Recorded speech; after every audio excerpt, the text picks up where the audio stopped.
Me aloitettiin fysioterapian tuottaminen ilman minkäänlaista taloudellista riskiä ja säästettiin itse asiassa tuhansia euroja aloittamiskustannuksissa. Saatiin tosiaan vastaanotto.fi Soten tuotteet premium-paketti meidän käyttöön ja nyt kerrotaan sulle vähän, että miten tämä käyttöönotto meni ja tulevaisuudessa annetaan vähän käyttökokemusta myös siitä, että kuinka tämä järjestelmä toimii oikeasti kentällä.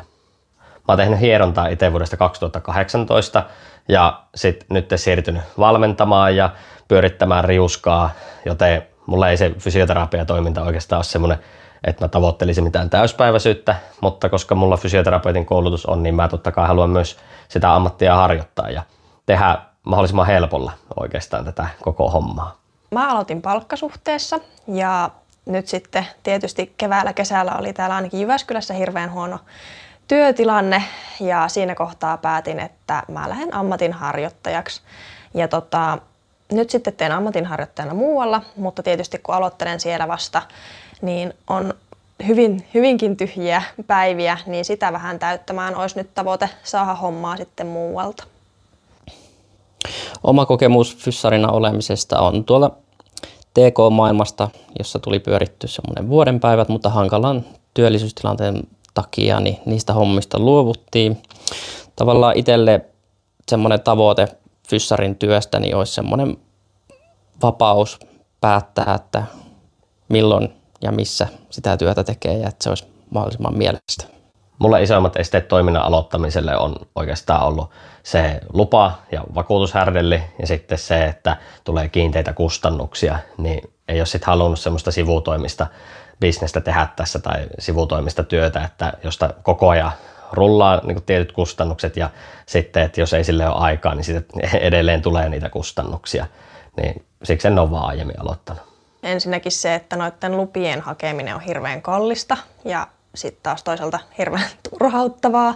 Että itse ainakin huomasin, että se alkuun pääseminen vaatisi jo sitä pääomaa sen verran, että se ehkä oli itsellä semmoinen rajoittava tekijä pitkään.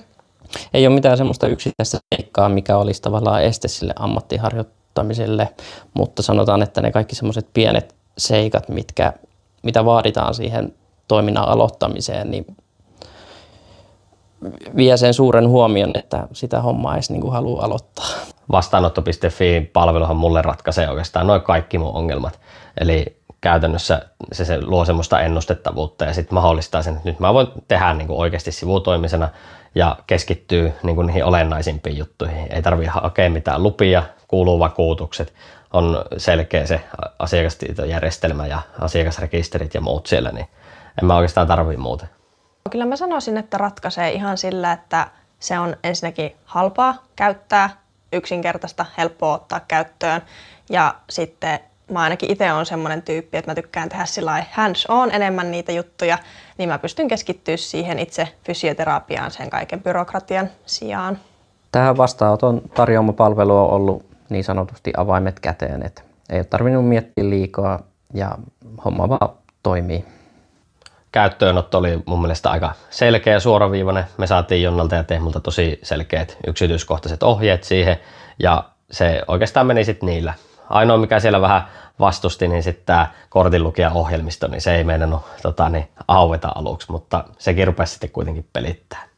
Mä en ole vielä päässyt ihan käytännössä asiakkaiden kanssa tekemään tämän sovelluksen kautta, mutta mitä nyt on sitä vähän pläräillyt läpi, niin vaikuttaa tosi toimivalta. Et ensinnäkin se, että se on tehty niin kuin sopivan yksinkertaiseksi, että se ulkoasu on ensinnäkin silleesti fiksu, että sieltä pääsee aina sinne mihin haluaakin.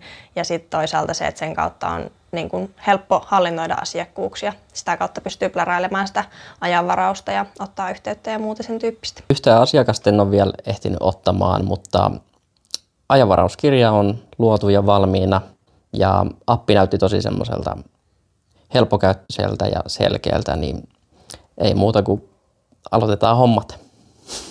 Ja meille semmoisia tärkeitä lisäetuja nyt se asiakastietojärjestelmä ja tämän ajanvarauksen lisäksi on se, että meillä tosiaan on ne lakisääteiset vakuutukset kautta. Sitten me saadaan meidän työpanos sieltä palkkana, eli ei tule kirjanpitokustannuksia taas enää ekstraa siihen. Ja sitten se, että soterimaksut, niitäkään me ei tarvitse huolehtia, koska tämä nyt kattaa asiakkaan luona toteutettavan palvelun ja sitten etänä toteutettavan palvelun. Ja yksi semmoinen iso juttu meille on kanssa se, että nyt me voidaan tälleen aika matalalla kynnyksellä ilman mitään riskiä, niin testata meidän palvelua, kehittää sitä, hankkia asiakkaita ja sitten jos me päädytään siihen, että halutaan omat toimitilat, niin hoidetaan siihen tarvittavat luvat, hommataan vakuutukset ynnä muut siihen. Ja tiedetään, että tämä sama järjestelmä voi sitten säilyä meillä käytössä, eli kun meillä on jo siellä ne meidän asiakkaiden kaikki kirjaukset ja heidän tiedot, niin ne ei sitten katoa myöskään mihinkään siinä kohtaa. Että jos me halutaan tämä vähän kevyempi palvelu sieltä käyttöön, mikä on sitten taas kuukausihinnalla. Ja jos sua kiinnostaa tämä juttu enemmän, niin käy lukee lisää vastaanotto.fin sivustoilta. Sinne linkki löytyy tuolta videokuvauksesta. Ja sieltä löytyy myös linkki meidän blogitekstiin, missä kerrotaan vaiheelta, että miten tämä homma niin eteni meidän kohdalla, miten me otettiin käyttöön toi softa ja mikä on niin meidän semmoinen ensipuraisu siihen. Sitten muista tilata meidän kanava, jotta näet seuraavan videon, kun me testataan tätä järjestelmää oikeasti tuolla kenttäolosuhteissa.